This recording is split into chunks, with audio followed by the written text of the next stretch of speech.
Hey, good evening, USA, International, Long Island, aka Strong Island, plus the five spots of Brooklyn, Bronx, Manhattan, Staten Island, Queens.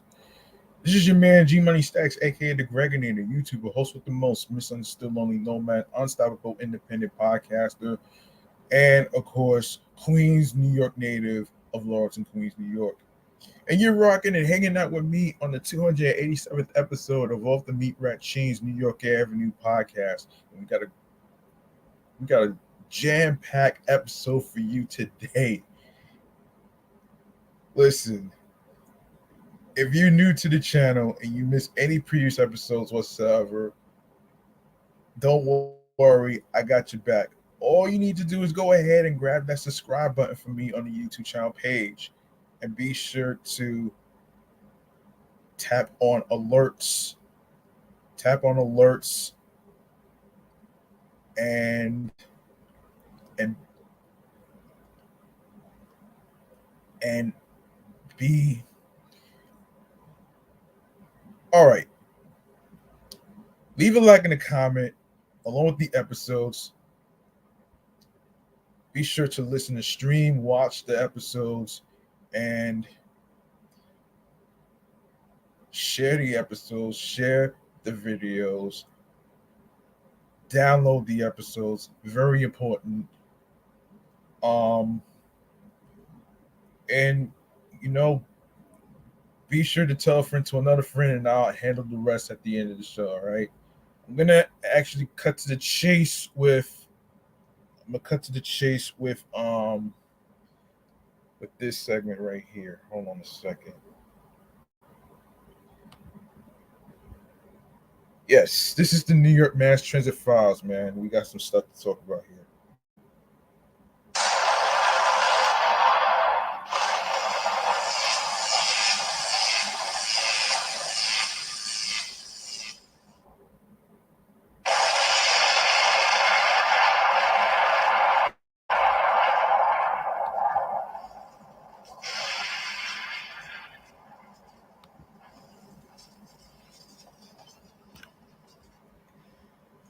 We have an incident that we need to talk about here, and and um and this one involves two people being struck by a J train. Damn. And this is from amny.com. So, two people are laid up in the hospital after being struck by J trains in separate incidents within an hour of one another Sunday morning. Around 4:30 a.m., 33-year-old woman, a 33-year-old man was walking between train cars aboard a Brooklyn bound J train on the Williamsburg Bridge when he apparently fell to the track bed, police say. The man was taken to Bellevue Hospital in Manhattan in stable condition and does not have any life-threatening injuries. Less than an hour later, at 5:22 a.m., officers responded to a 911 call about another person struck by a J train, this time at the Van Sicklen Avenue stop in East New York. Police say the 32-year-old woman may have been lying on the track bed when a Manhattan-bound J train pulled into the station, striking her and leaving her with injuries to her thigh and hand. She was taken to Brookdale Hospital in stable condition and did not suffer any life-threatening injuries. That's dangerous, man. That's dangerous, man. It's not something you should be messing around with, man.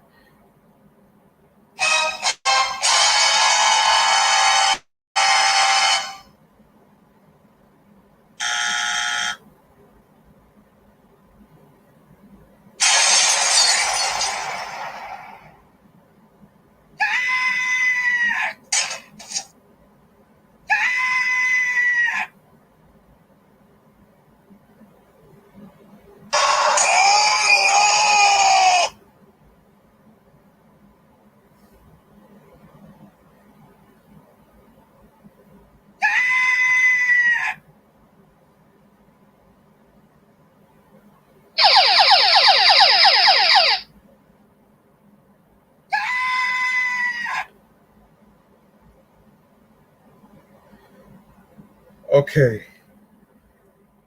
riding between train cars and walking on subway tracks are both dangerous violations of the MTA's code of conduct and are subject to fines at $75 for riding between cars and $100 for unauthorized entry onto the tracks.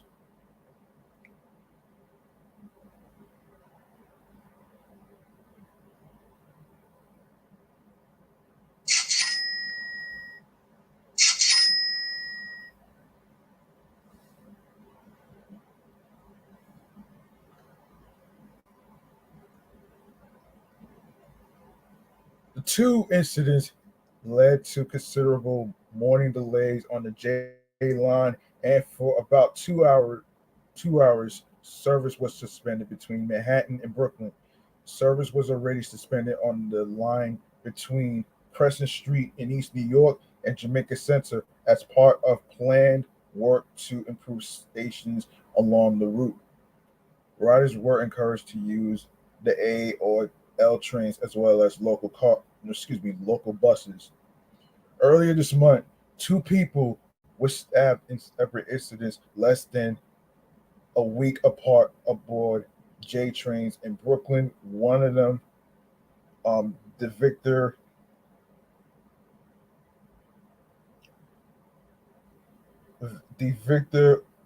um, Udrago, died from his injuries. The man who stabbed Udrago, Jordan Williams, has been charged with manslaughter but claims he acted in self defense.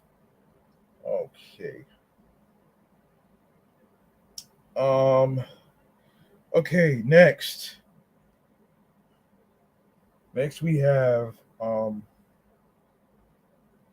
we have this one right here.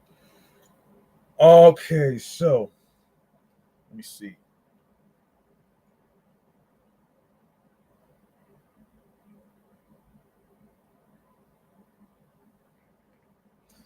All right.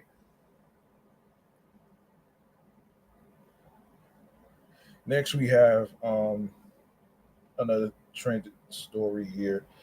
It's no secret that severe weather events like extreme heat and massive storms are becoming more common.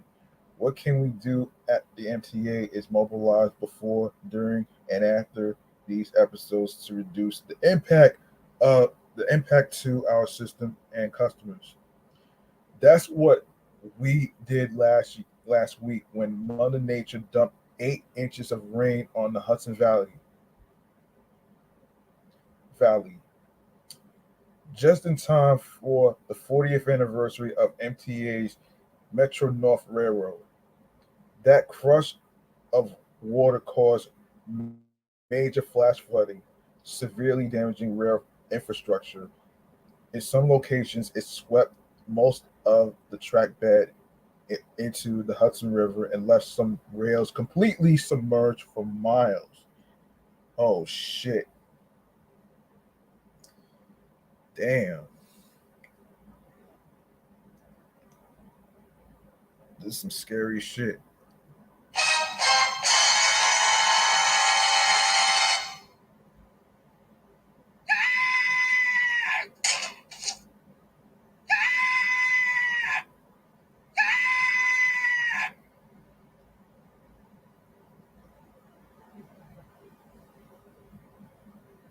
There were boulders and fallen trees blocking the right of way.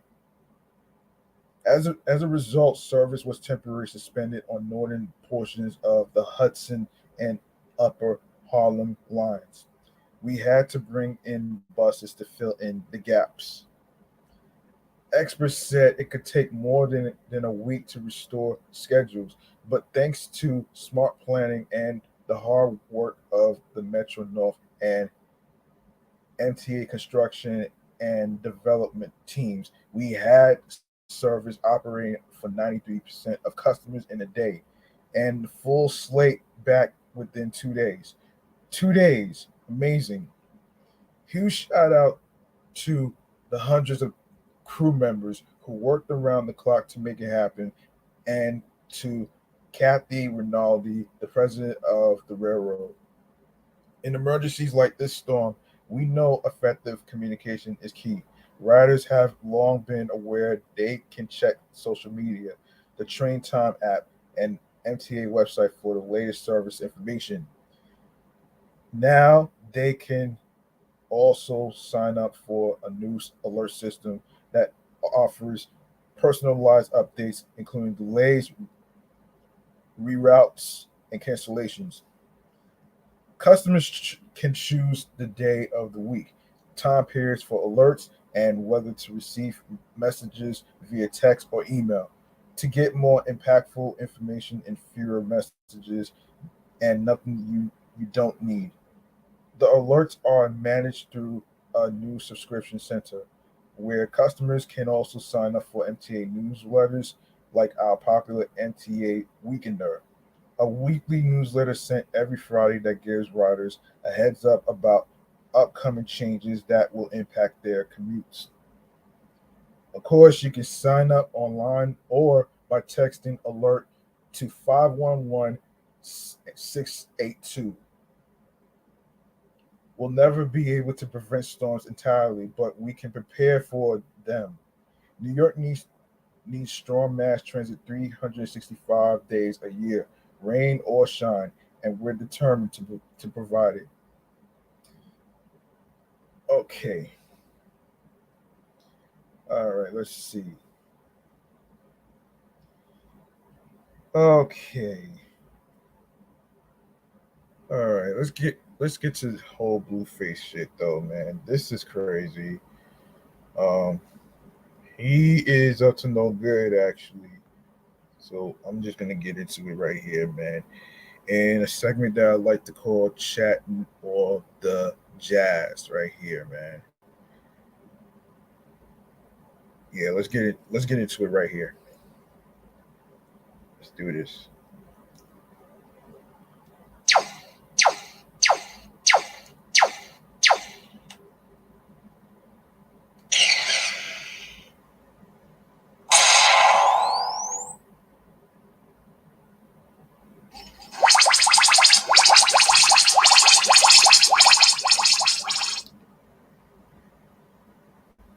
Yeah, Blueface is up to no good actually, man. I say this because I don't know, man. Like certain things, there's certain things that I can't really agree with what Blueface does. But let's get into two of the stories about this guy. So this is according to Hot New Hip Hop. Blueface is putting one of his legal cases to rest, according to 8 News Now. Never heard of it. Court documents reveal that the California rapper pleaded guilty to 2 charges related to 2 separate incidents in Las Vegas.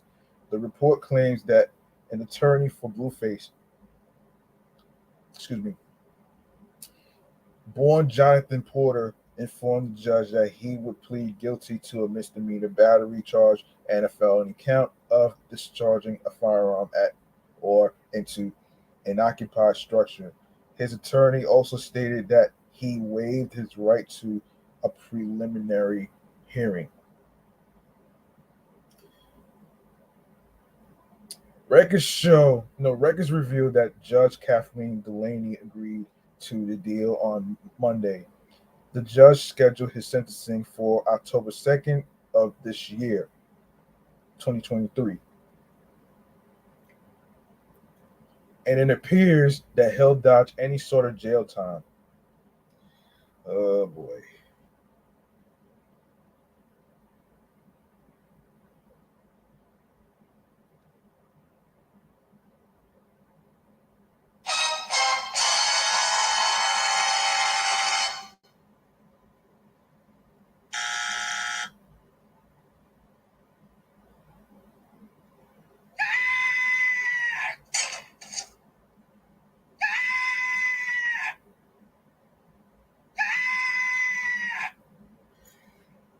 All right, hold on. Let me see who's in the Instagram live feed right here. Let me see. Shouts to Sergio right here, man. Shouts to the homie Sergio right here. I see you. Yeah.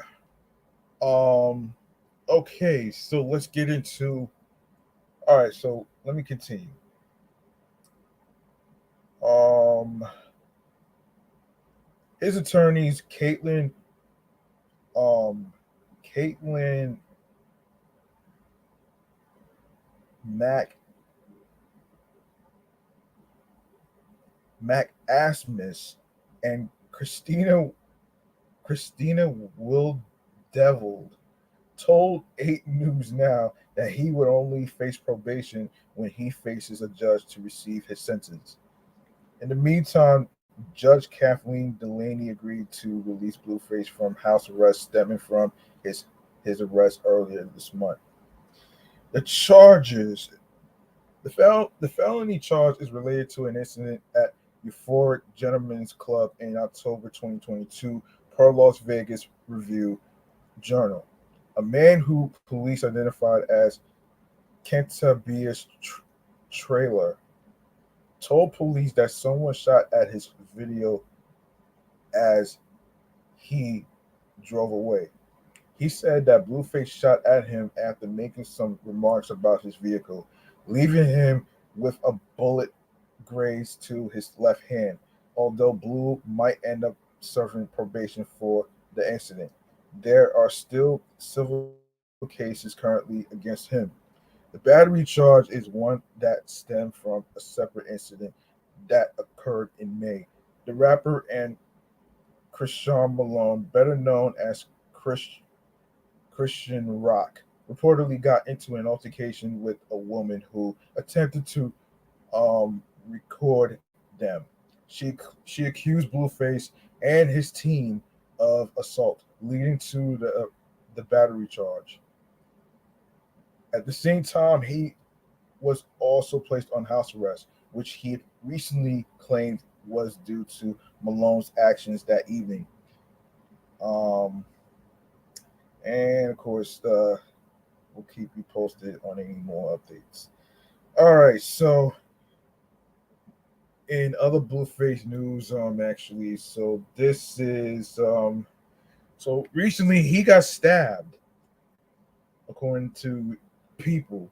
Rapper Blueface was hospitalized following a stabbing incident at a Los Angeles boxing gym Wednesday, according to authorities, as reported by multiple media outlets, including the Los Angeles Times, CBS News, and TMZ. At the time of the incident, Blueface, age 26, was at the Kaminsky Boxing Gym on Reseda Boulevard training for an upcoming boxing match in October. On his Instagram story, Blueface wrote, in quote, "I won't be able to fight October 14th. I was stabbed today by some random guy. Won't heal up in time." Security footage was posted on his Instagram story showing the moments prior to the stabbing incident. In the clip, a man wearing a white tank top and blue jeans appears to confront Blueface until trainer David Kaminsky steps in between the man and Blueface. Shortly after, Blueface seemingly approaches the man and lands a number of punches on him while wearing his boxing gloves. Then the man appears to take out an object when the footage stops. Trainer Kaminsky told TMZ that tensions rose when the suspect yelled, "I'm gonna kill you," to the rapper upon bursting into the gym. Um, Kaminsky also said that the man stabbed Blueface in the leg before fleeing. Authorities responded to a call of an assault with a deadly weapon at the location. A Los Angeles Police Department spokesperson said, per the Los Angeles Times, who added that paramedics transported a victim with a stab wound.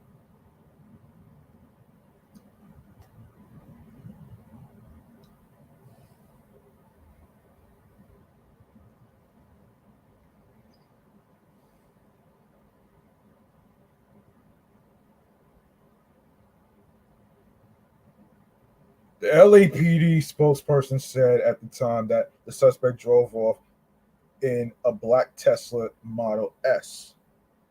TMZ reported citing law enforcement sources that Brandon Henry Snell, age 36, was arrested and booked for felony assault with a deadly weapon Wednesday in connection with the incident after he turned himself in.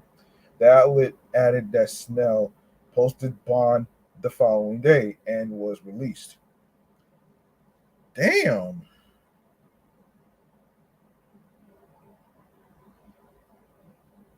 that's crazy.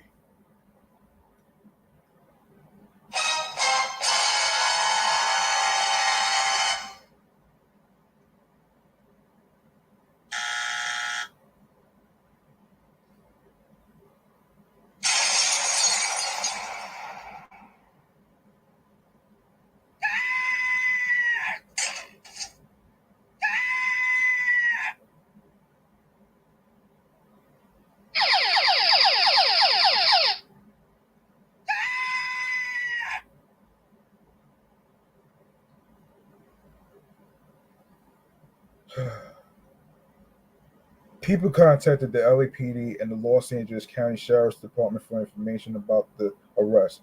It is unclear if Snell entered a plea or retained an attorney to speak on his behalf. Um, According to TMZ, Blueface posted footage on Instagram on Thursday that shows him in a reclining position and telling his young son that his leg hurts really bad. People reached out to Whack 100, Blueface's manager, for additional information about the incident and an update on the rapper's current condition, but did not immediately hear back. In November 2022, authorities announced that Blueface, whose real name is Jonathan Porter, was arrested and charged with attempted murder in connection with incident outside of a strip club on October 8th in Las Vegas.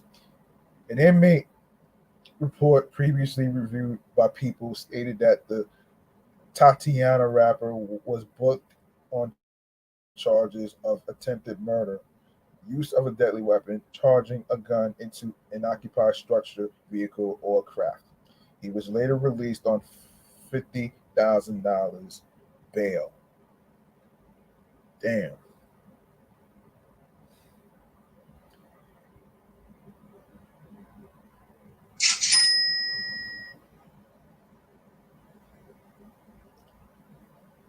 Yeah. Blueface, whose real name is Jonathan Porter, was also arrested in connection with an alleged shooting incident outside of a Las Vegas strip club on October the 8th of last year, police announced in November. In June of this year, Blueface was arrested by the police for separate robberies stemming from an incident in which Blueface allegedly took a cell phone from a woman at the Palms Casino, the rapper's attorney told KLAS.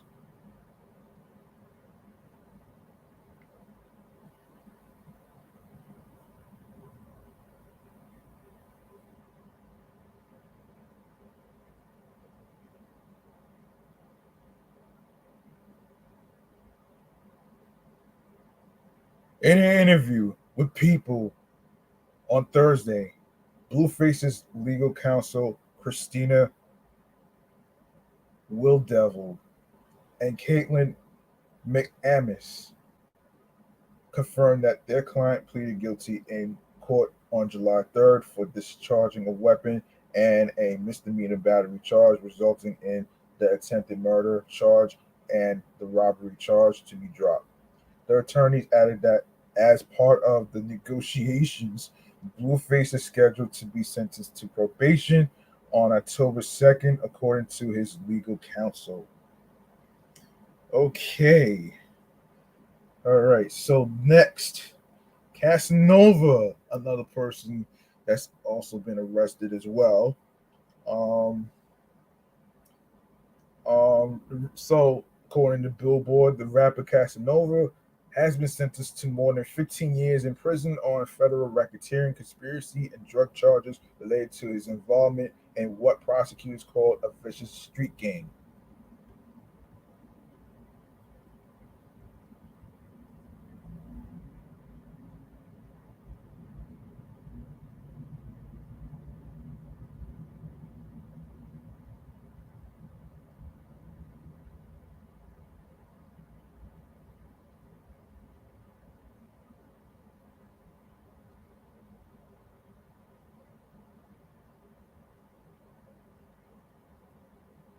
Man, a New York federal judge on Tuesday, June 27th, sentenced the artist, whose real name is Caswell Sr., to 188 months in prison after he pleaded guilty last year.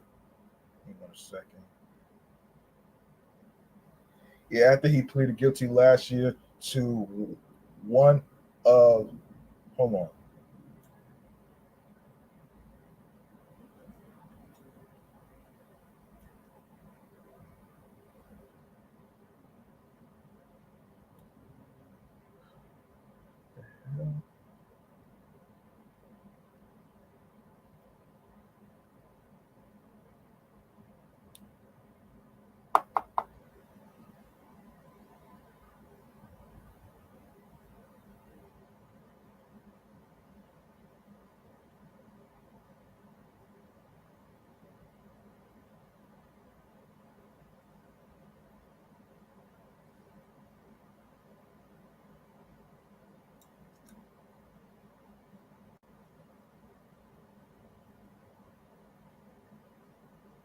Yes, so as I was saying, a New York federal judge on Tuesday, June 27th, sentenced the artist, whose real name is Caswell Sr., to 188 months in prison after he pleaded guilty last year to one charge under the Racketeer Influence and Corrupt Organizations Act, as well as a charge of conspiracy to distribute over 100 kilograms of marijuana. How stupid can you be, man?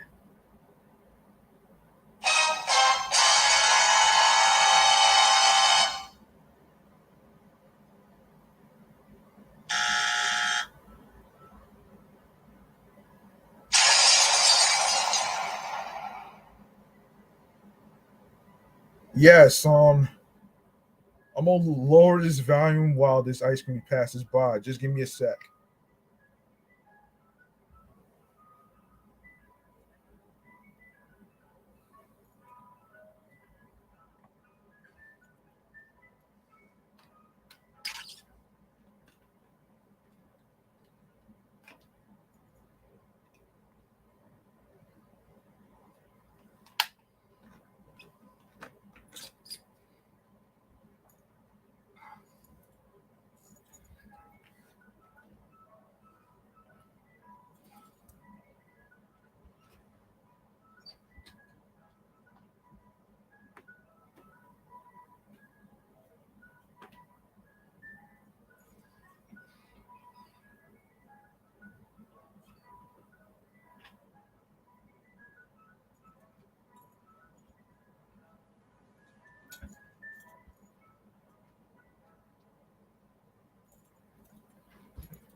So Casanova ruined his music career for these types of bullshits.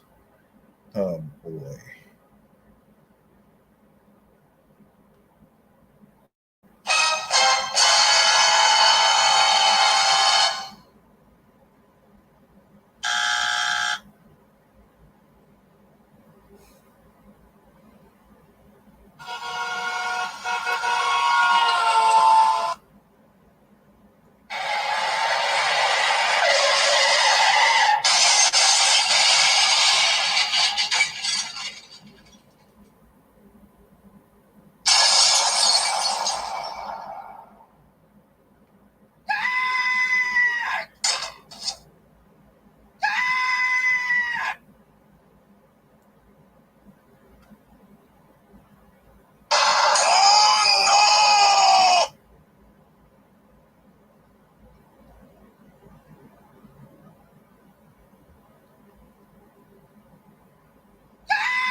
I don't think anybody feels sorry for the guy, man.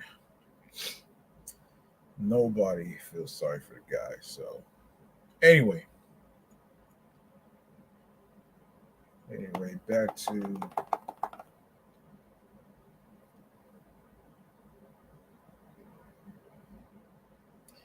back to the matter at hand.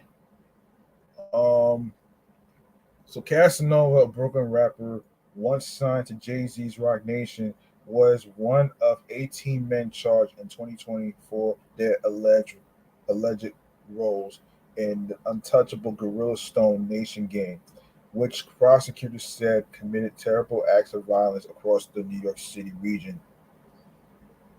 Caswell Sr. is not just a notorious recording artist, but he is also a high profile leader of a vicious street gang and a magnet for boy.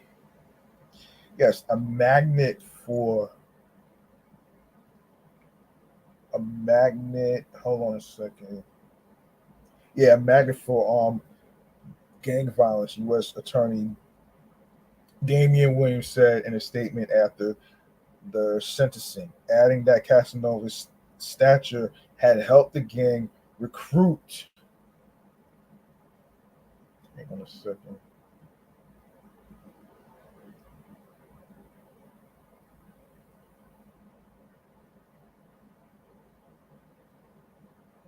Oh boy, hang on a second, folks.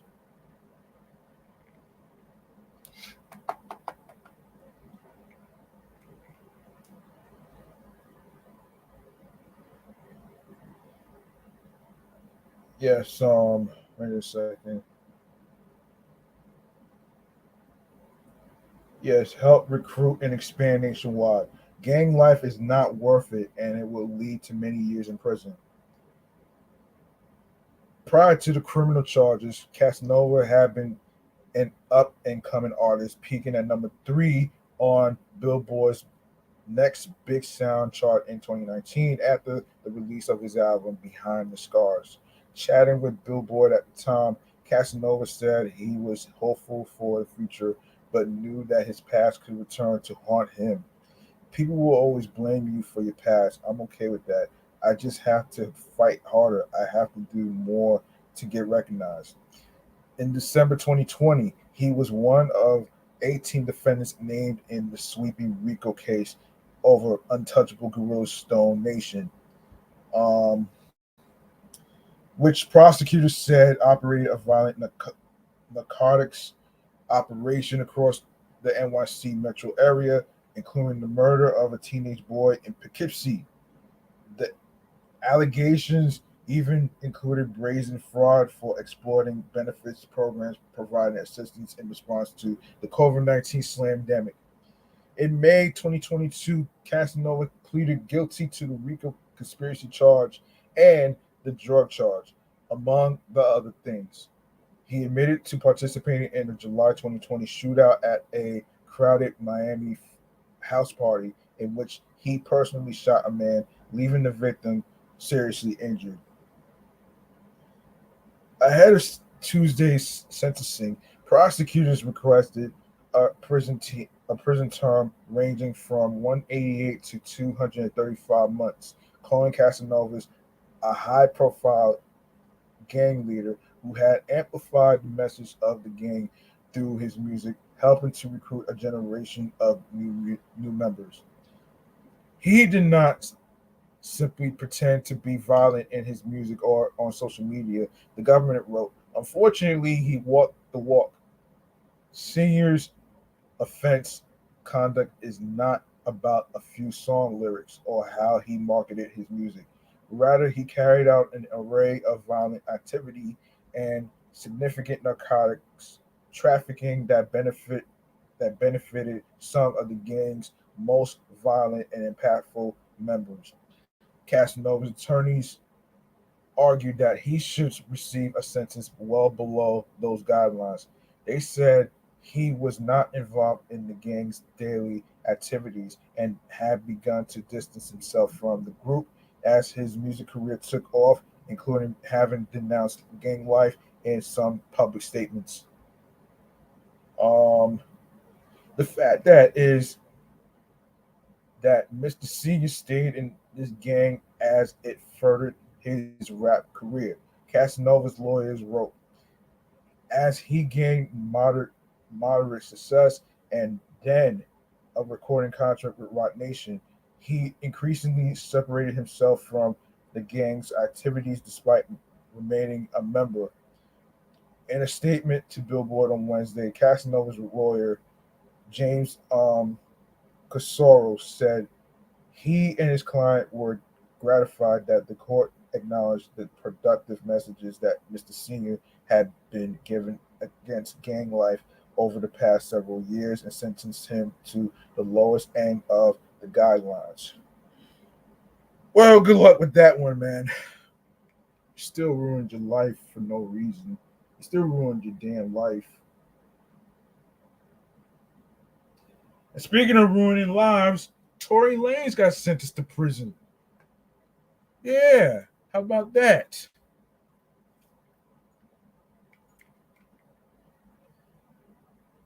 This is from Variety.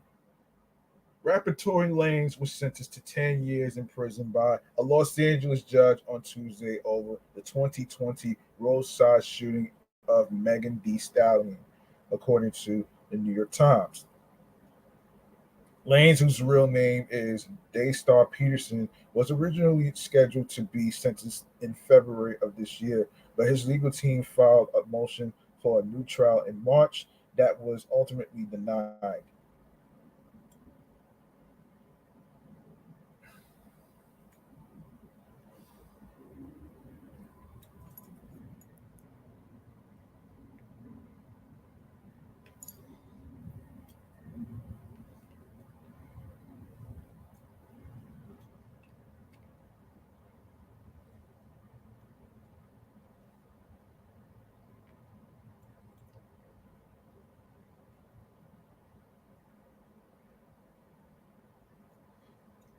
In the months that followed, Peterson's sentencing date has been pushed back several times. Oof. Prosecution, hold on. Prosecutors were seeking a 13-year sentence and cited three violations of pretrial court orders, telling the judge Peterson had waged a campaign to humiliate and re traumatize Megan. His attorneys asked for him to be sentenced to probation or 3 years in prison and were seeking probation and mandatory rehab, citing Peterson's alcohol addiction and childhood trauma.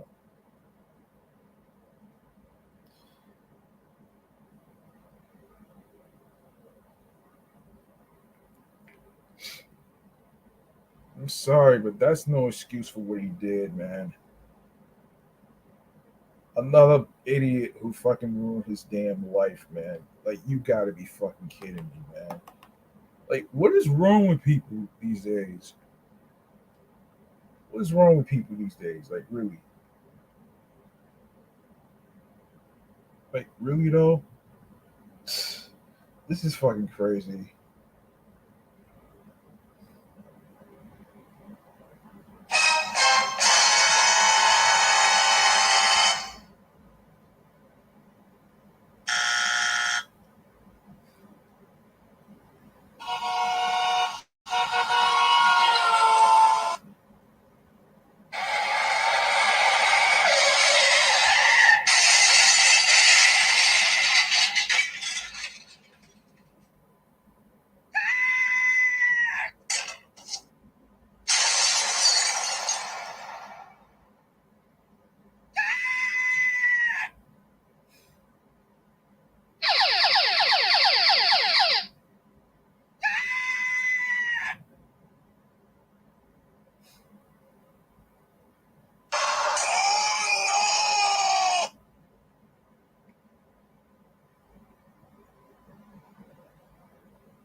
That's game over for Tory Lanez, man.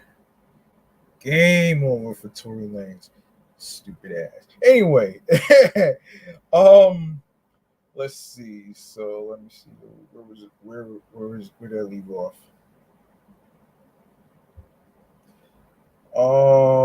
Okay. So Peterson's legal team submitted letters of recommendation from family members, members and leaders of nonprofit organizations, and even a few of his peers from the music industry, including Iggy Azalea. Peterson had been in jail without bond since a jury found him guilty on December 23rd of three felony firearm counts over an incident that happened on July 12th, 2020, in which the fellow rapper Megan Thee Stallion, whose real name is Megan Pete, alleged alleged he shot her in the feet after they left a Hollywood Hills party at Kylie Jenner's home. After the verdict, Lane stopped working with his his trial lawyer George, um, and most recently appointed Jose Baez to aid the case. He not only shot me, he made a mockery of my trauma, Pete reportedly wrote in a statement that was read in court on August 7th. This is a statement for all survivors that their lives matter and there is zero tolerance for the torture that accompanies violence. The Canadian rapper was convicted on one felony count, each of assault with a semi automatic firearm, negligent discharge of a firearm, and carrying a loaded, unregistered firearm in a vehicle. A jury of seven women and five men delivered for 2 days after hearing arguments from both the prosecution and the defense in a high profile trial that spanned 2 weeks, coming right up after the Christmas holiday weekend in 2022. The trial had several unexpected twists in testimony and varied interpretations of the hard evidence in the case. Peace suffered wounds to her feet that she described to police at the scene as the result of broken glass, but later claimed were caused by gunshots from Peterson. A surgeon who operated on Pete after the altercation took the stand to confirm he had removed bullet fragments from her feet. Peterson repeatedly denied that he was the one who shot at Pete and pleaded not guilty in November 2020.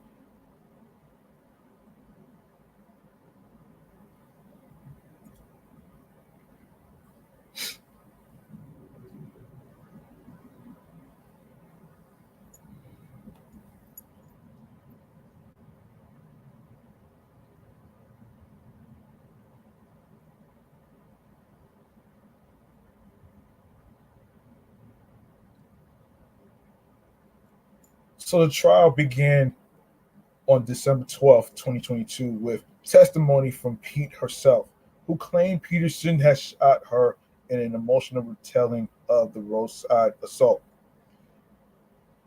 She told the jury, in quote, I wish I wish Peterson had just shot and killed me. The defense went on to argue that this was a case about jealousy between Pete and Kelsey Harris, her former friend and excuse me, um, former friend and ex assistant, who both allegedly had intimate relationships with Peterson.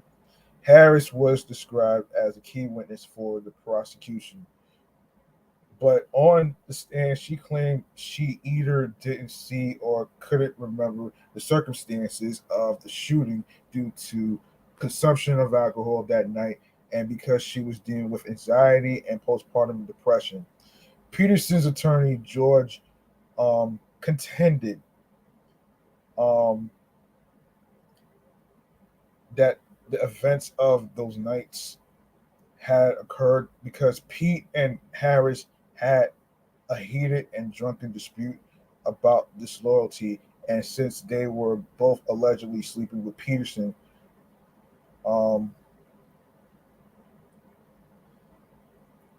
his lawyer also heavily relied on DNA evidence to contend that his client's fingerprints were not found on the gun used to shoot Pete.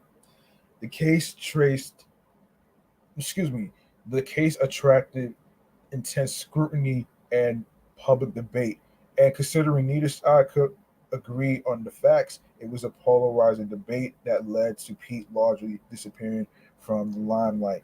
In an essay penned by Pete for L, the Texas born rapper reflected on the debacle, writing, when the guilty verdict came on December 23rd, 2022, it was more than just vindication for me. It was a victory for every woman who has ever been shamed, dismissed, and blamed for a violent crime committed against them.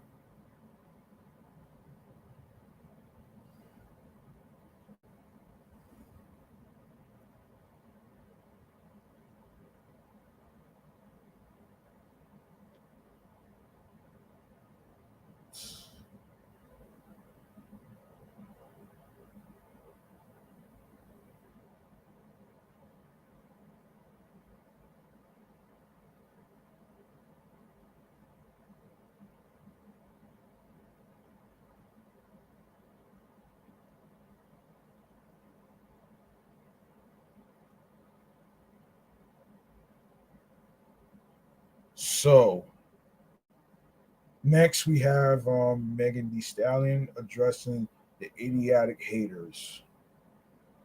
So, the Houston native addressed her haters and knows that doubted her following Tory Lanez's 10-year sentence outside Lance Music Festival in San Francisco's Golden Gate Park.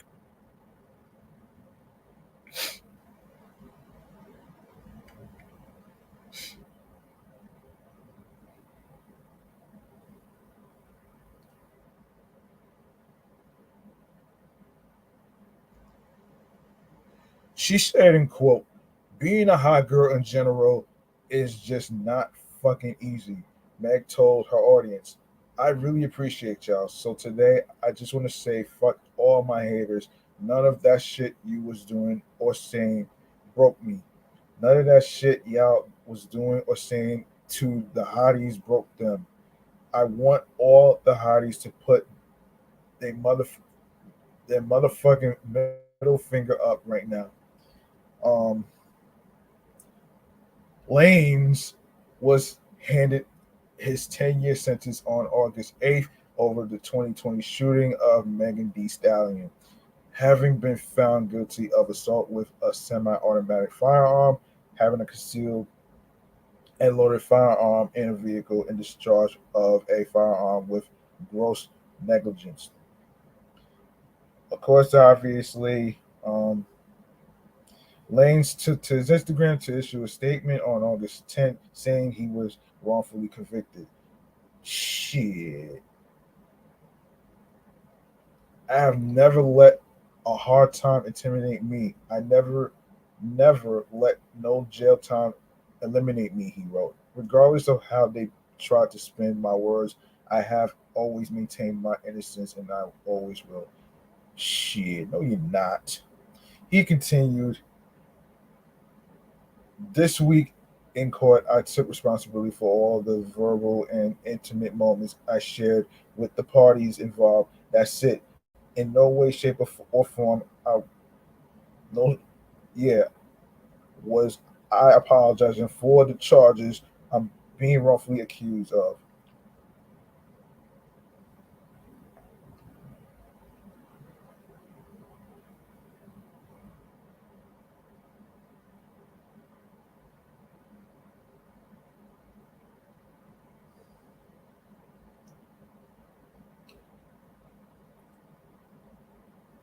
I remain on the stance that I refuse to apologize for something that I did not do. And Yeah, Megan Thee Stallion, man. Um, you don't have to worry about Tory Lanez anymore, man. So, yeah, this is good.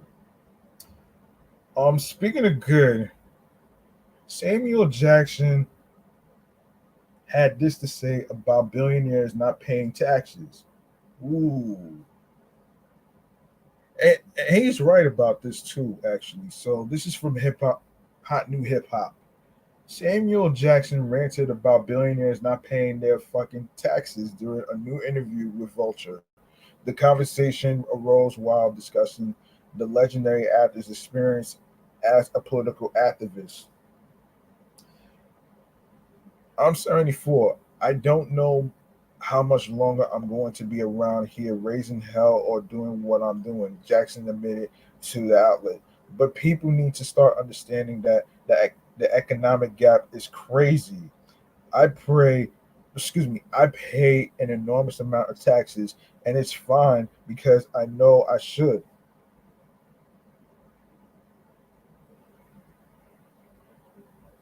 From there, he attacked the rich who do not pay their taxes. But why can't we get billionaires to pay their fucking taxes? If those motherfuckers paid their taxes, we solve a whole bunch of shit, and they would still be richer than every motherfucker walking around them. He also reflected on his time as an activist while a freshman at Morehouse. Jackson says he began to get interested in politics after his cousin died in the Vietnam War.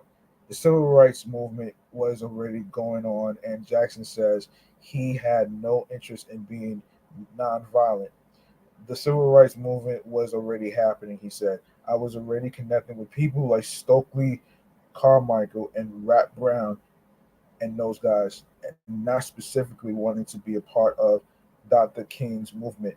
I wasn't going to sit on some lunch counter and let somebody spit on me, hit me, and do that shit.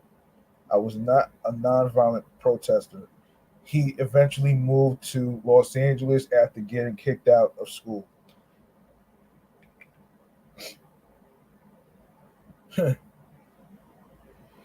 Jackson's comments come as members of the SAG-AFTRA union and the Writers Guild of America are on strike in Hollywood. Both actors and writers are concerned about the lack of residuals from streaming, the rise of artificial intelligence, and more.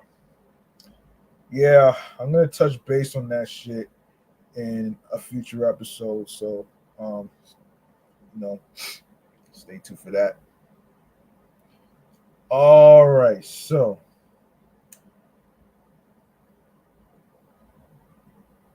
and I gotta really agree with him. I have to agree with Samuel Jackson on his point though. Yeah, billionaires don't really pay taxes, which is crazy to me. That's crazy, man. That's crazy.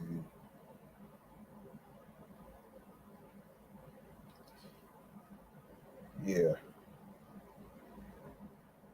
I agree.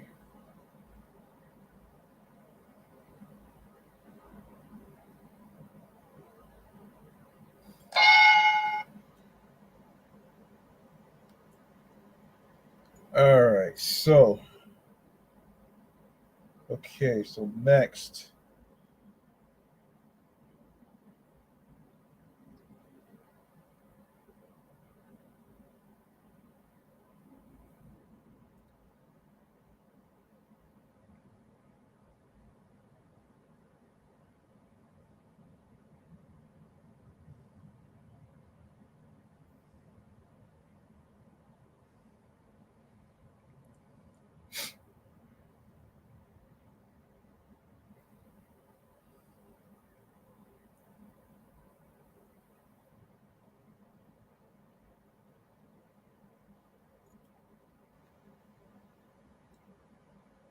Okay, so today's episode is named "How Do You Like Your Coffee Made," which is dedicated to National Coffee Day.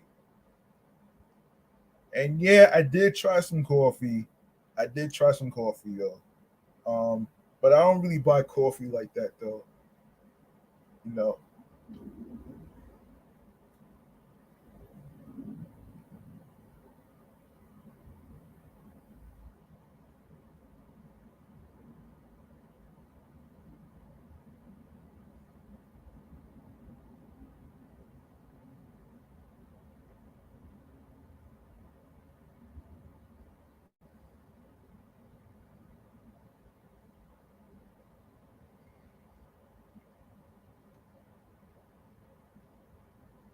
yeah, I don't really buy coffee like that though. I did try it though, but it's all right though, man. But anyway, speaking of coffee, this is from the holidays calendar website. National Coffee Day, also known simply as Coffee Day, is a holiday that celebrates one of the most loved and widely consumed hot beverages in the world. It's a day that shouldn't be confused with International Coffee Day, a holiday that falls on October 1st and was originally created by the International Coffee Organization and launched in Milan. National Coffee Day is a holiday that's observed not only in the US on September 29th, which is coming up, but it's also celebrated in a wide number of other countries, including Australia, Austria, Canada, Hungary, Iceland, and many, many others. On October 1st, other countries have their own coffee days, and these include the countries of Ireland, Germany, Japan, Malaysia, Mexico, and New Zealand. The history of coffee. While not much is known about the origin of this holiday, the holiday of coffee is a lot easier to determine.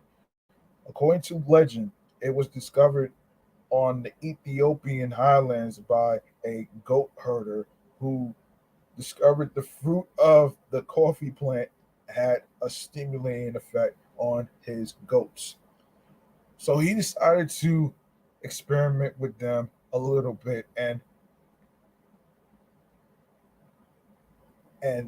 voila, coffee was born. He shared his findings with the local monastery, and before long, everyone was making a drink from the coffee plant. Coffee quickly spread across the Arabian Peninsula, and by the 16th century was prevalent in all parts of Persia, Turkey, and Syria. It eventually traveled to Europe by the 17th century and to the New World by the end of the 17th century.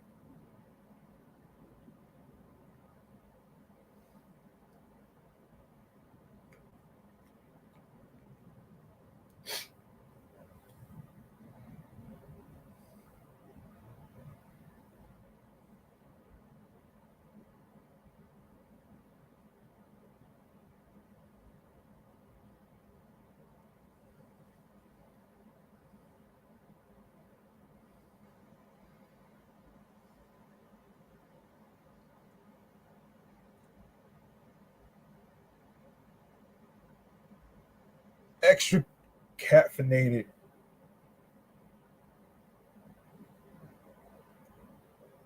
extra caffeinated facts about coffee. Ready for a double shot of trivia? If you are, then you've come to the right place. We've gathered together a nice list of some of the coffee, excuse me, some of the factoids we like the best. The following pieces of trivia are sure to give you something to talk about while you are sipping your coffee and celebrating National Coffee Day with friends and family members. Okay, pour yourself a cup of coffee and let's get started, shall we?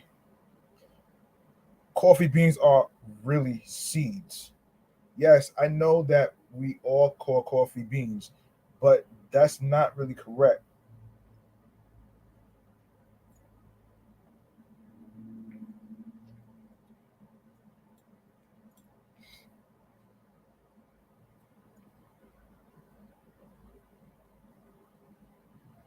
They are actually the pits of cherry-like fruits that are found on flowering shrubs. We call them beans because that's what they look like. Coffee cherries can be made into a wine. The coffee cherry,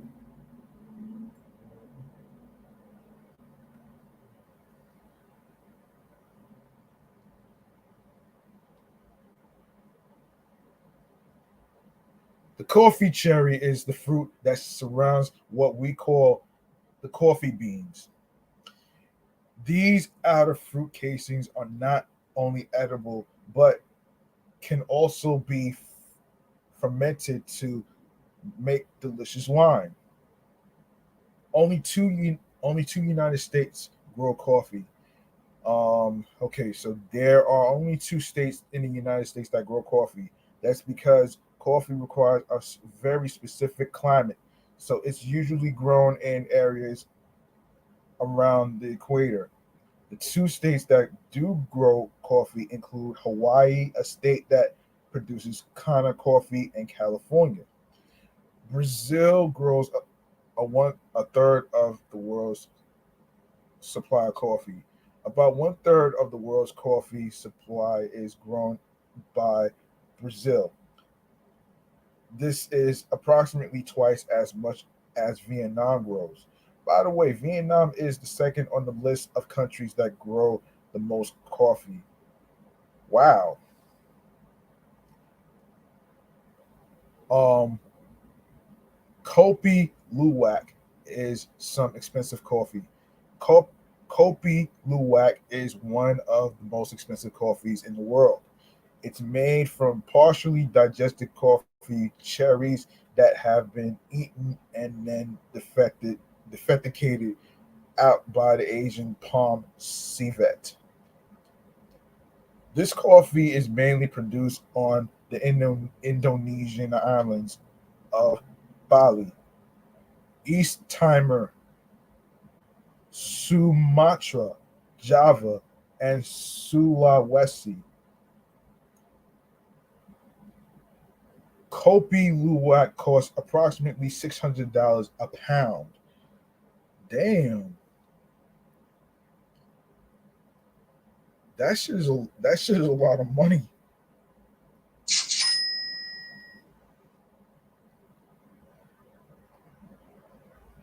Moderate consumption of coffee is healthy. One thing that researchers have discovered is that moderate consumption of coffee is actually healthy for you.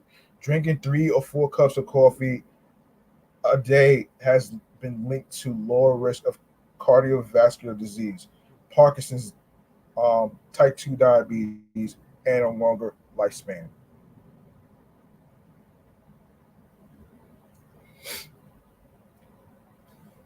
These damn planes out of here.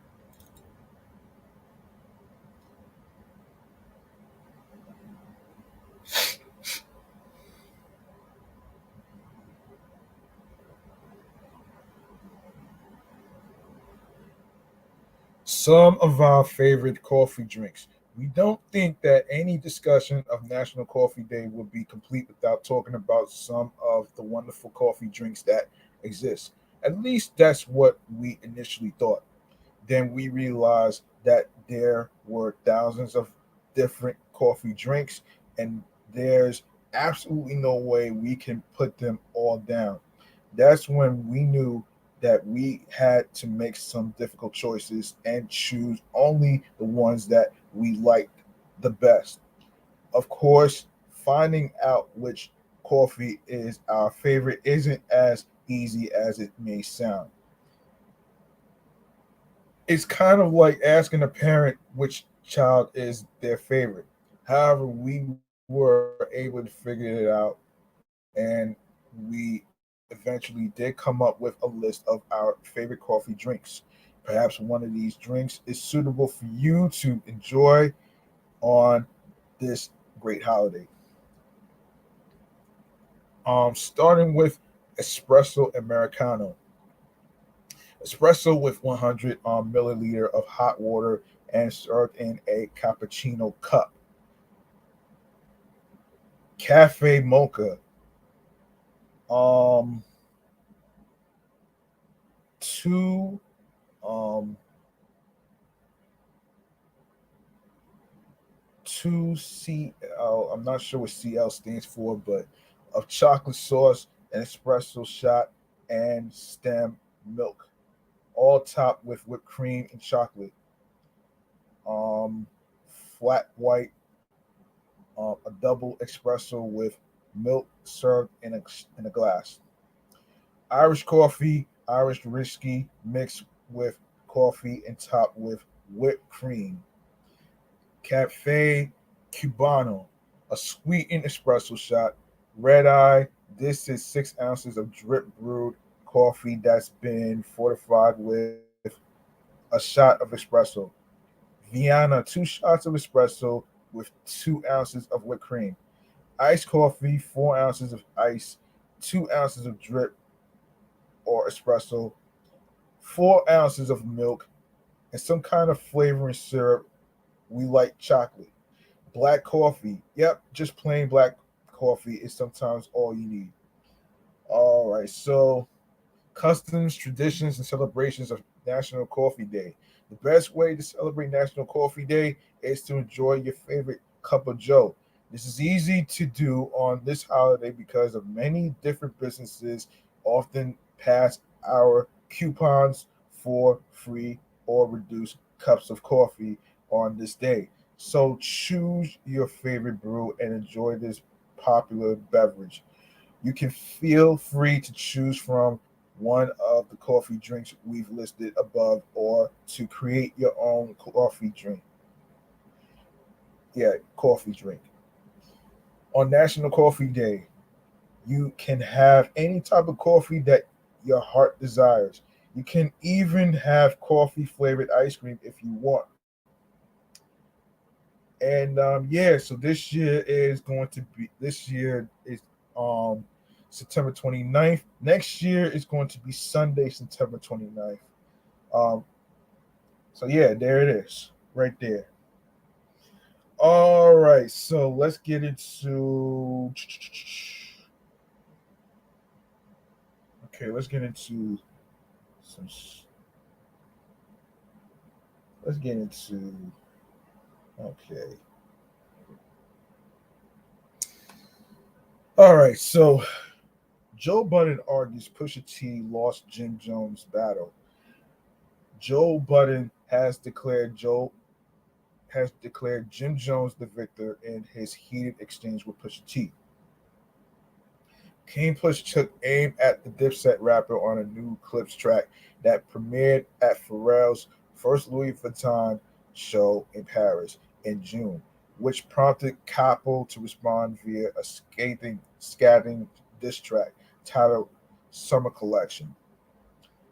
Pusha has yet to issue a response to Jones or even officially release the aforementioned Clips song, decisions which Joe Budden believes massively count against him on the scorecard. Is it too soon to declare Pusha the loser on the loser of the Jim Jones beef yet? The former Slaughterhouse MC asked his co-host on the latest episode of the Joe Budden podcast. The record ain't even come out. Co-host Lamar Ice Bernie chimed in. That's why he lost. Um, Budden continued. Nigga, your record ain't come out. You did that Fly Fashion Week shit. I stepped on it at home, and then we never heard your record again. Budden later added, it wasn't supposed to do nothing but be background noise at the Lewis shit. So yes, it did what it was supposed to do. Then he argued the song has since disappeared from public view and the hype has since disappeared with it. You gotta drop that record, Budden conclusion. Budden concluded. I don't give a fuck what's going on with that Clips album. That record sell it. That don't mean it can't be on their album no more. On the unreleased Clips track, Pusha T fired a series of subliminal shots at Jim Jones from accusing him of cozying up to his enemy Drake for a feature to rocking fake jewelry. You think it'd be valid amongst veterans? I'm watching your fame escape relevance. We all in a room, but here's the elephant. You chasing a feature out of your element, he rapped.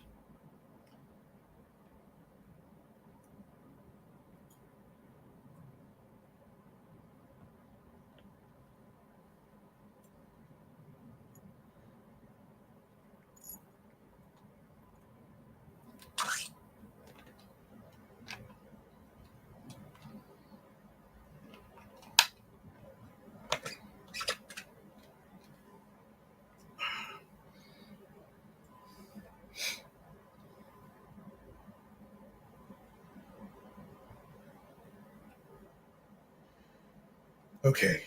Um yes, so he continued, and those lab diamonds under inspection, the question marks block your blessings. It's no tombstones in the desert. I know by now you get the message.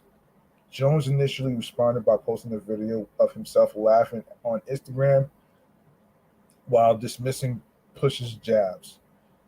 That was not a top 50 verse, he said. Not at all. Still not in my top 50. Capo then returned fire with his own vicious bars on Summertime Collection, which jacked the beat from the Clips song.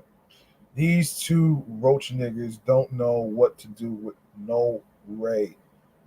No Ray slash Kanye gave you whips, but that's what they do to slaves. He rapped. My name is my name, but they ain't screaming yet. They talking about the rapper came, but we ain't seen it yet. Taking more jabs, Jones spit. The only beef you know, nigga, is Arby's or the Big Mac. We don't drive through, we drive by in the car with the Big Mac. The Big Mac. That's last shit you dropped. That shit was garbage. Take that shit back. Plus, you got your brother you got your brother rapping. What? You trying to bring the clips back? Talking about your brother. What happened to that boy? Looking like they are selling crack to that boy. Oh man. That's funny, man. Hold up.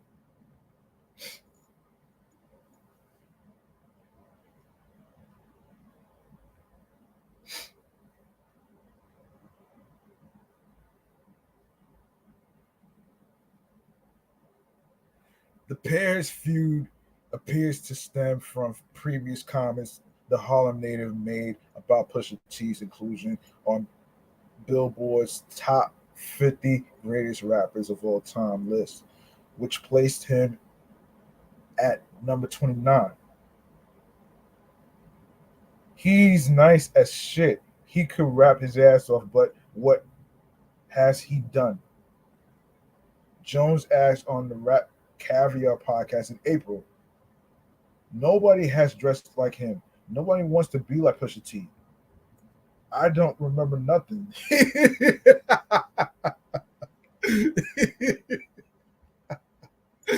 Wow.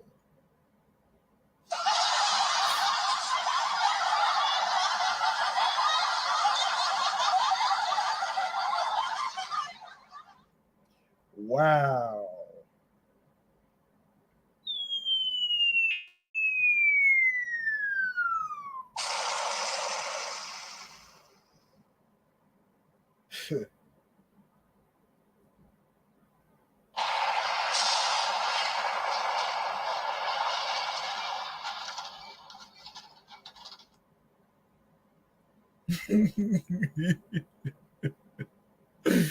Oh man.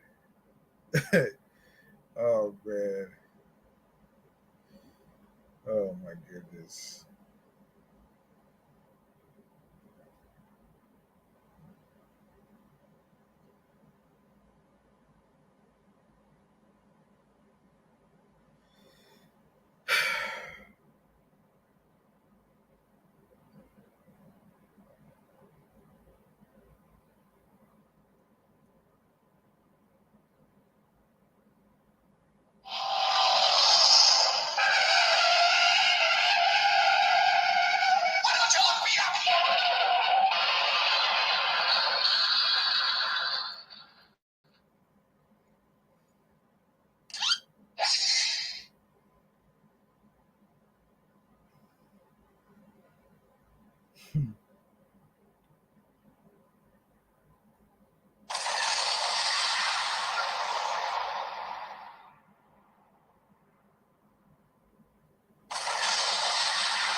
Sorry, game over, Pusha T.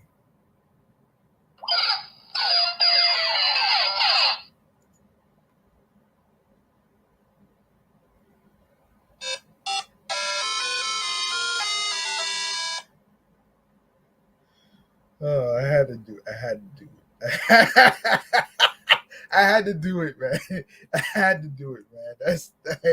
I had to do it, man. I swear, man. But come on, man. Man, listen. I had to do it though, man. You know what I mean? I had to. I had to. And speaking of which, let's go to Lupe Fiasco. Let's see how much time we got. Okay, so we have Lupe Fiasco according to Hip Hop DX. Lupe Fiasco may be an elite lyricist, but only one rapper makes him question himself, which is Drake. On Sunday, June 25th, Lupe vented hilariously on Twitter, um, actually known as X now, on Twitter. Yeah, about Drake's upper echelon freestyle. In a quote tweet from a viral video about Drake dissing ordinary people's lives, the rapper even noted that he makes himself feel guilty. He makes himself feel guilty for shit I didn't even do and question the legitimacy of my actual responsibilities, he joked. Oh, man. On the music front, earlier this month, the rapper teased fans with some new music in the stash. The Chicago native decided to bless the fans by playing the new song in the midst of a Twitter conversation.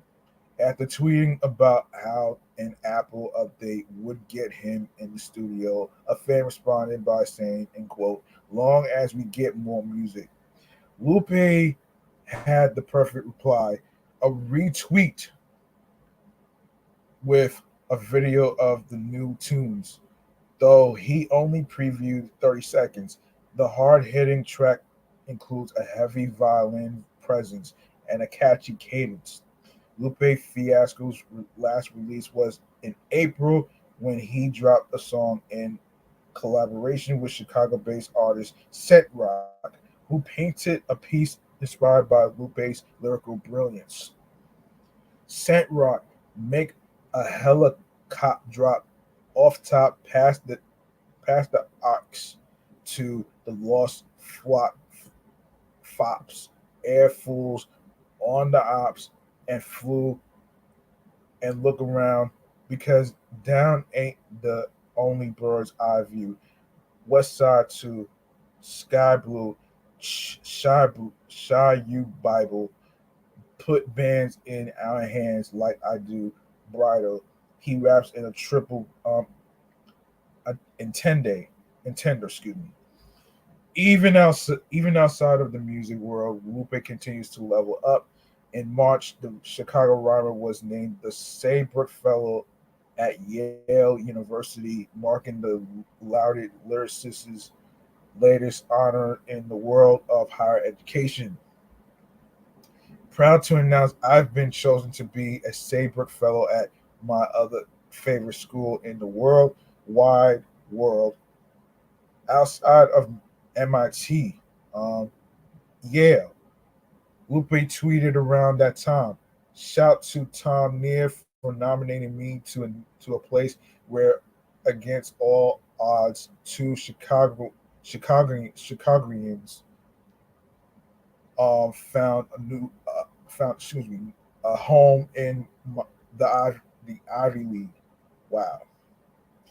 All right, so let me get to hold on, what else? Let me see if I miss anything. Oh, let's get to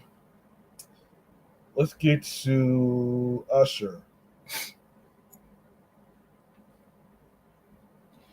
Okay, so according to Vibe, Remy Martin and Usher hosted influencers musicians, fashion designers, and more to enjoy an evening of R&B, specialty cocktails, and roller skating at 4 on the floor. While the king of R&B was unable to step down from his throne last week on a brisk Los Angeles evening, attendees were sure to hit the skating rink, um, hit the skating rink floor and groove in his honor. The event continues the partnership between the Grammy Award winning performer and the Spirit brand as part of the Life is a Melody campaign, inspired by the idea that a beautiful melody is created through the harmony of ideas, influences, encounters, and experiences.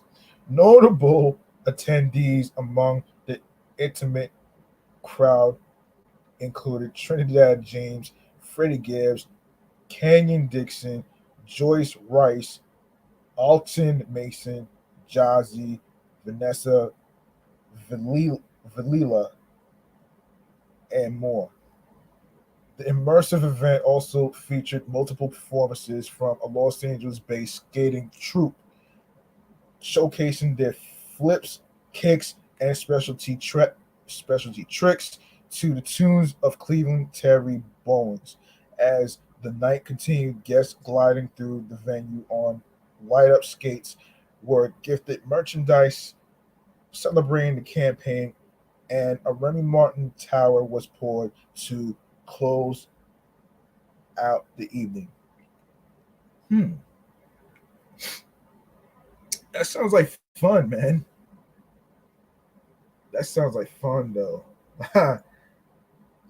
Let's see. Yeah, what was I? Let me make sure. All right, so end quote. As an artist, I've always drawn creative inspiration from different facets of life that are expressed through my music. Expressed the 44-year-old of the campaign in a statement. I'm incredibly excited to continue my partnership with Remy Martin, representing their exceptional cognac expressions of 1738, Accord Royal, and now for the first time, Remy Martin XO sharing an exclusive preview of my new music in a campaign that captures the breadth and endless possibilities of beautiful composition and marvelous melody. Take a look at photos from the fun-filled night below. Um, and Freddie Gibbs attends Remy Martin and Usher's 4 on the Floor skate event at Player Studios on August 23rd in Culver City, California. And who else? Yes, so merchandise is displayed at Remy Martin and Usher's 4 on the Floor skate event at the Player Studios on August 23rd, 2023 in Culver City. Hmm. And bottles are displayed at the Remy Martin and Usher's 4 on the Floor skate event at Player Studios on August 23rd, 2023 in Culver City, California. That took place last week, if I'm not mistaken. And who else? So Jazzy and John Stan attend Remy Martin and Usher's 4 on the Floor skate event. Um, who else came? Who else came? Oh, Broderick Hunter attends Remy Martin and Usher's 4 on the Floor skate event. Um, and Tierra Walker was also at the Remy Martin and Usher's 4 on the Floor skate event. Um, and Alton Mason and Jeff Hamilton were there too. Um, Some guests attend Remy Martin and Usher's 4 on the Floor skate event that took place at the Players Studios on August 23rd in Culver City, California. Okay, who, so many people, so many people came to Usher's event. Like, hold on a minute, let me see. Damn. So many people, so many people. Oh, Malik McIntyre was there as well. Malik McIntyre was there. Um, Dr. Robin B. Dr. Robin B was also there too. And so many guests came. And Ken, Kendall was also there too. Let's see. Let me see who else. Yon Fire and Trinidad James attended. Yeah, they were there too. Actually, they were there. Um, yeah, they were there. And Joyce Rice was there as well at this at the event. Um, Dr. Martin Barrett, Mariama Diallo,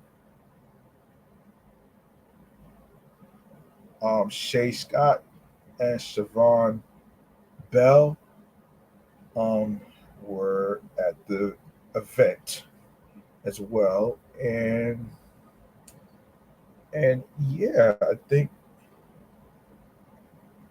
I think that was. Hang on a second here.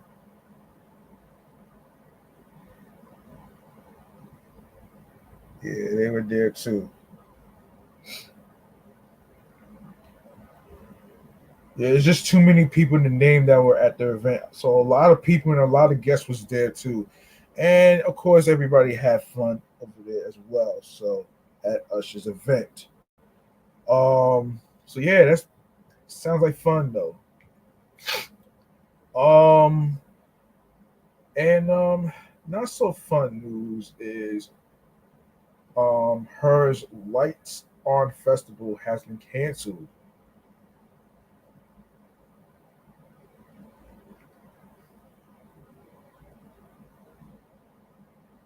So her event got canceled. Um, I'll explain.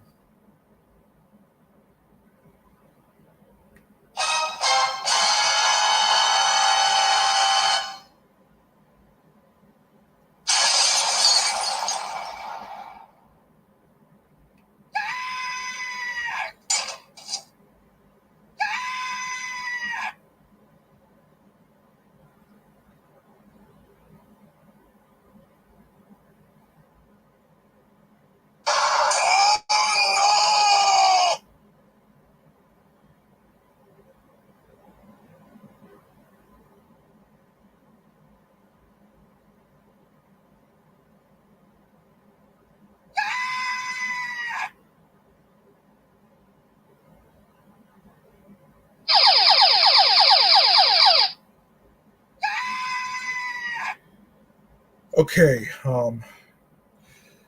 let me explain what happened here according to Vibe.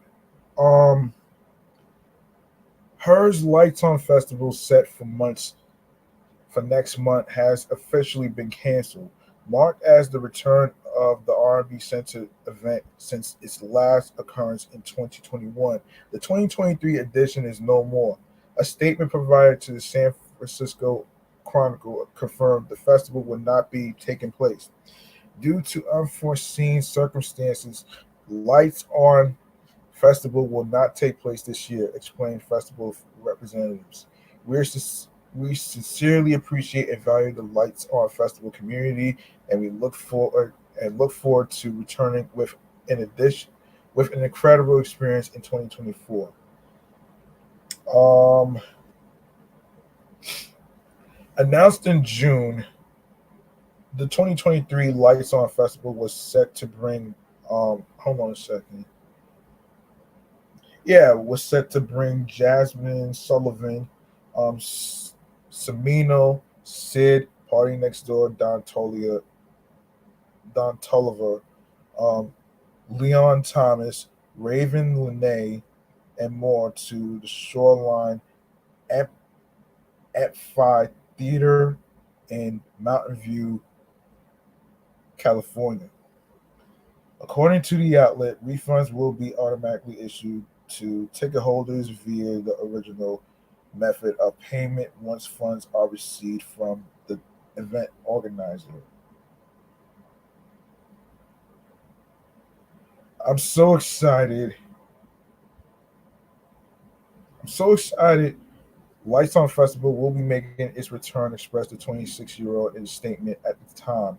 It's my favorite way to wind down the summer by having 2 days filled with great R&B music.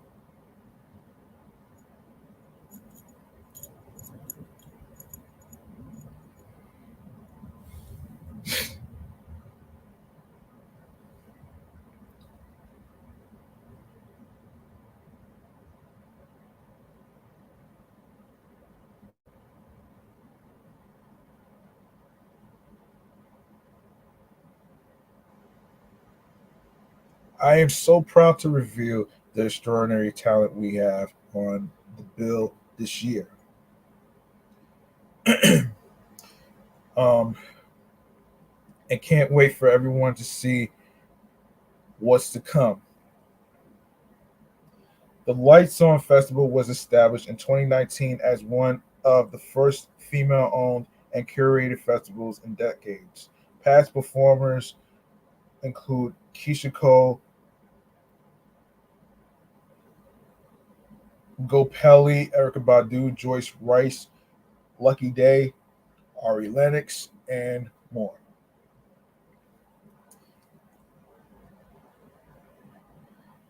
And for those of you who already purchased the tickets and stuff, you're gonna end up getting refunded. So it's not gonna really happen. So that sucks, man.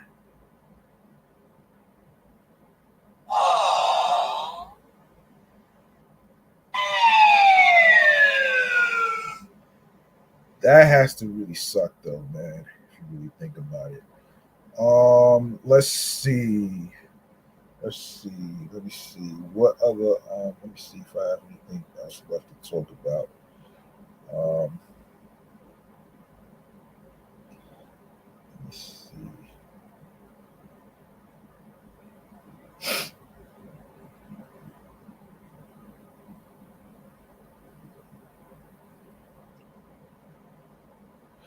Oh wait. Let's see. So let's see. Let me take a look at another topic here. Um,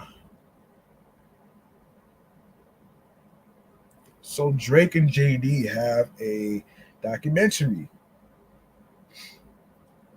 So actually, it's a docu series, if you will. So exclusive according to Deadline. Cole Brown, Drew Crew Entertainment, Jermaine Dupri, and Jamie Gertz announced that production has wrapped on the forthcoming documentary series, Magic City.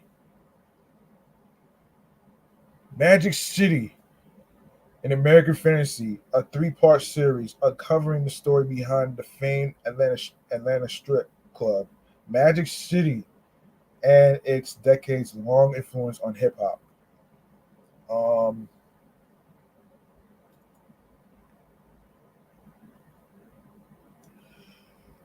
so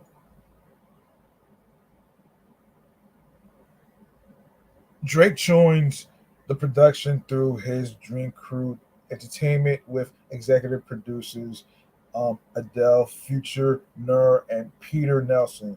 Dupree joins with music executive Michael Malden as executive producer and production company Scheme Engine. Magic City. Hang on a second here.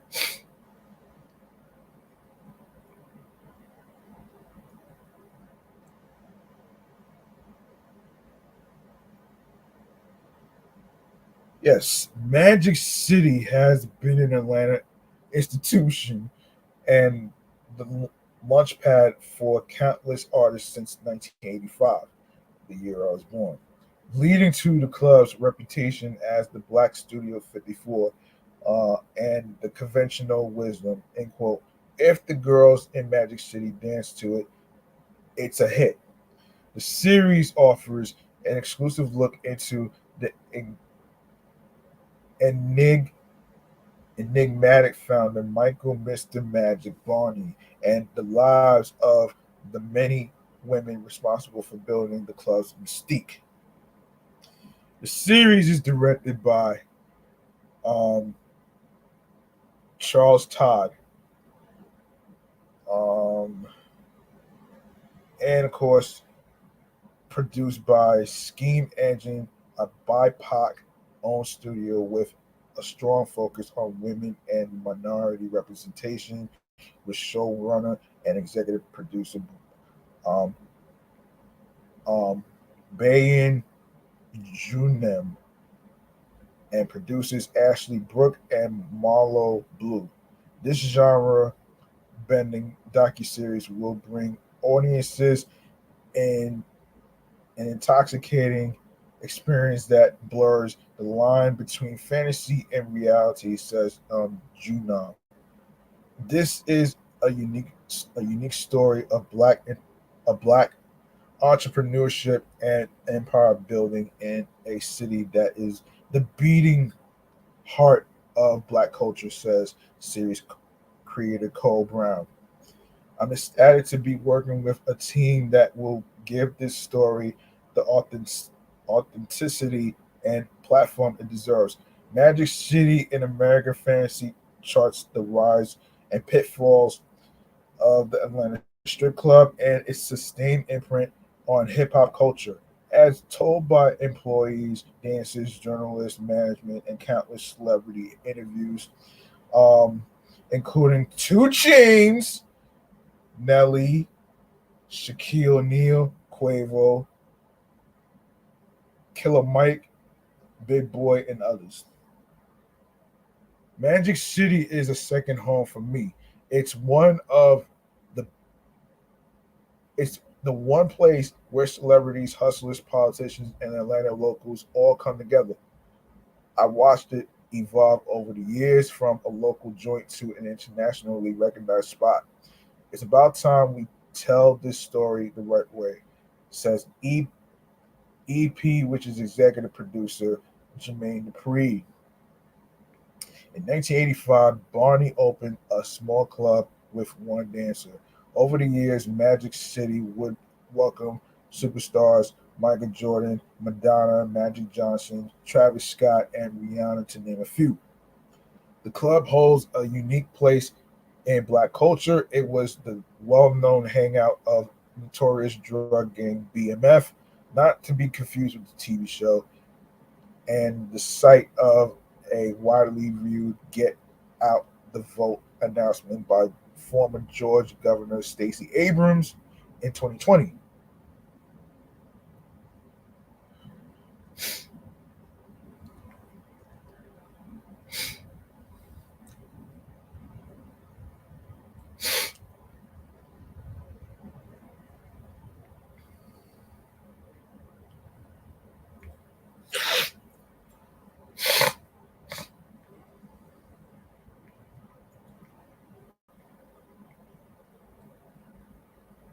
The docu-series connects the club's aspirational lifestyle with the mainstream success of Southern sounds from the likes of Jermaine Dupri, Outkast, Future, Migos, and more.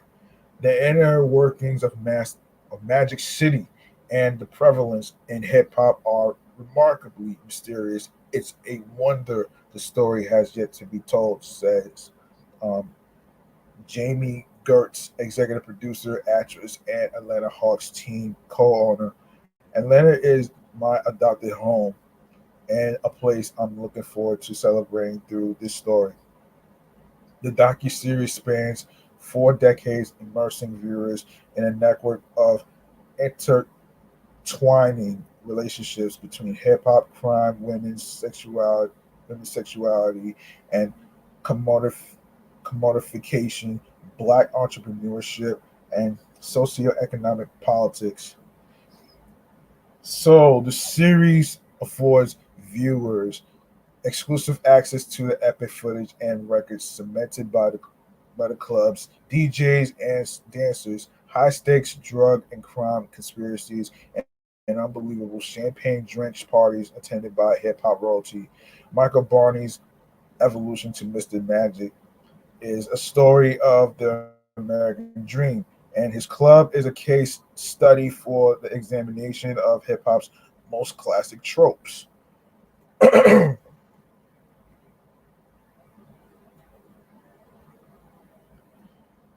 Producers were granted exclusive access to the club and its founder, Mr. Magic. The series features exclusive celebrity interviews with hard to believe anecdotes, never before seen archival footage, and impressionistic imagery, imagery inspired by firsthand accounts of a night at Magic City.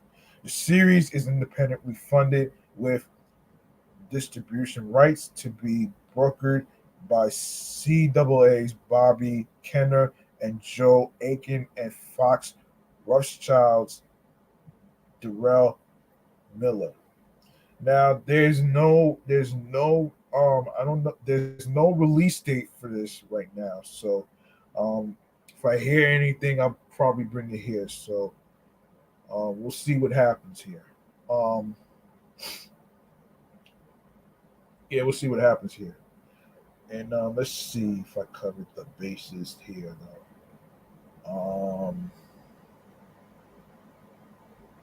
Yeah, you know what? I actually did. I actually did though, man. Um,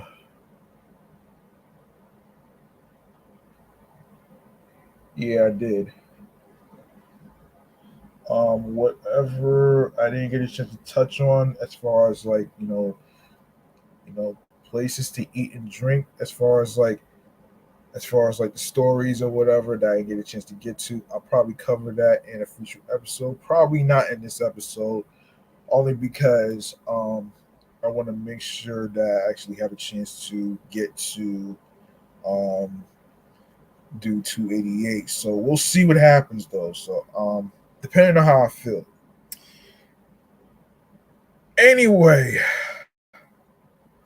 Anyway, so let's wrap this up in a bowl right here, man. All right, so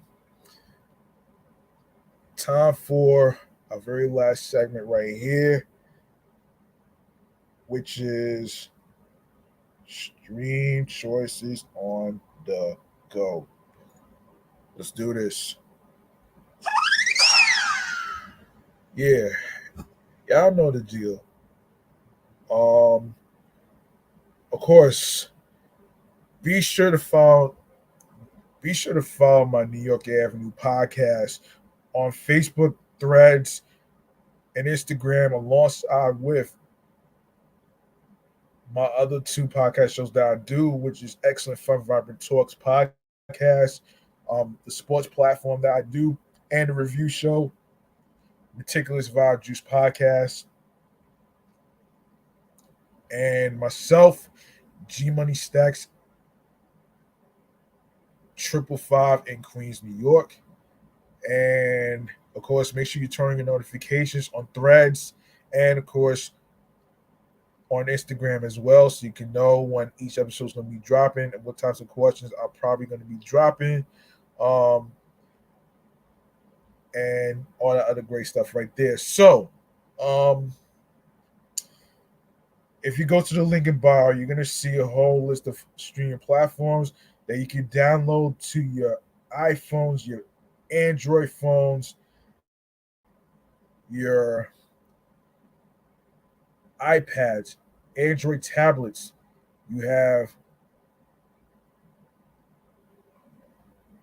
laptops, of course, Apple and Dell laptops.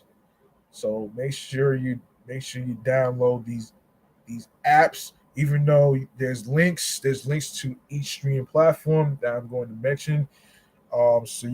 So starting with Audacity, Audible, Audio Burst, Amazon Music, Breaker, Bullhorn FM, Castbox FM, Deezer, Listen Notes, and the newly added Memento FM, Moon FM Podcast, Player FM, Pocket Cast, Podbay, Podfriend, Podhound, Podopolo, Podorama, Podcast Index, Podcast Addict, Podchaser, Podverse, Podcast Guru, Podvine, and another newly added app.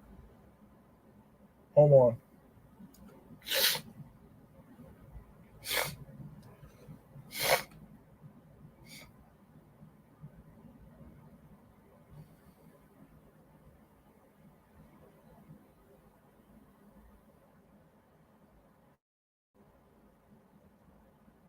Yes, the newly added app that I just added the podcast to is called Snip, which is SNIPD. There's no E with it. So, and of course, Spotify for podcasters, Google Podcasts, Radio Public, iHeartRadio, the number one app for music, radio, and podcasts. You don't need a credit card or debit card to download iHeartRadio or any other apps that I just mentioned. So, of course, make sure you subscribe on iHeartRadio and every streaming platform that I just mentioned, and of course, be, be sure to follow the three podcast shows that's also on iHeartRadio, which includes Excellent Fun Vibrant Talks podcast, the Sports Edition show, Meticulous Vibe Juice podcast review show, alongside with my number one show that's about to reach its third anniversary, which is Off the Meat Rat Chainz New York Avenue podcast. All right. And also do the same with YouTube. Why don't you go ahead and make sure you grab that subscribe button for me on three of my YouTube channel pages? Of course, my sports YouTube channel page, which is Excellent Fun Vibrant Talks podcast. No, yeah, Excellent Fun Vibrant Talks podcast. All right. Um, yes. So Excellent Fun Vibrant Talks podcast is on YouTube, and of course, Meticulous Vibe Juice podcast is also on YouTube as well. And make sure you do the same with the primary handle on the YouTube channel page of G Money Stacks 555. Click on the noni bell alongside with alerts so you can be reminded of when the show goes on the air via live stream. And if you want to catch up on new and previous episodes, you can go to the live section of the YouTube channel page.